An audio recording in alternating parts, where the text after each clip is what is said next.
Favara ha presentato il nuovo servizio di raccolta differenziata porta a porta. Da lunedì prossimo inizia la consegna dei mastelli. Le interviste di Vanessa Miceli.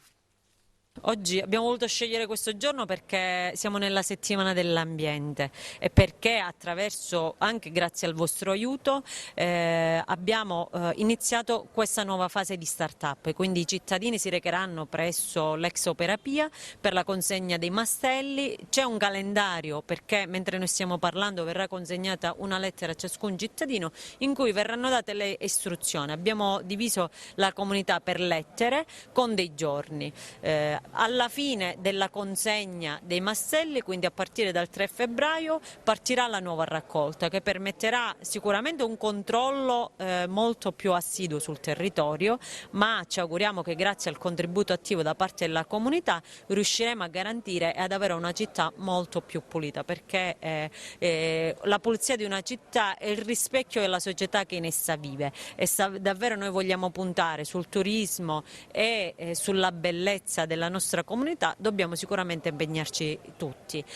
Abbiamo voluto partire con una campagna pubblicitaria che parte dalle scuole e quindi dai più piccoli, che devo dire sono i più virtuosi e più informati sulla differenziata, per poi creare dei gazebo all'interno della comunità e anche attraverso la stampa daremo passo passo delle pillole e dei comunicati con cui permetteremo appunto ai cittadini di acquisire le informazioni. Abbiamo anche un numero verde che i cittadini possono contattare in modo tale da avere i chiarimenti e i dubbi. Avremo anche una consegna a domicilio per i soggetti che non possono venire a ritirare il mastello, quindi attraverso questo numero daremo delle informazioni in modo tale da poter arrivare a tutti i contribuenti, perché è necessario essere iscritti all'anagrafe tributaria, perché vale il motto che se paghiamo tutti sicuramente pagheremo meno. Oggi abbiamo voluto dare un segnale forte qua a Favara, infatti abbiamo scelto il 22 di novembre non a caso, ma bensì perché questa è la settimana europea della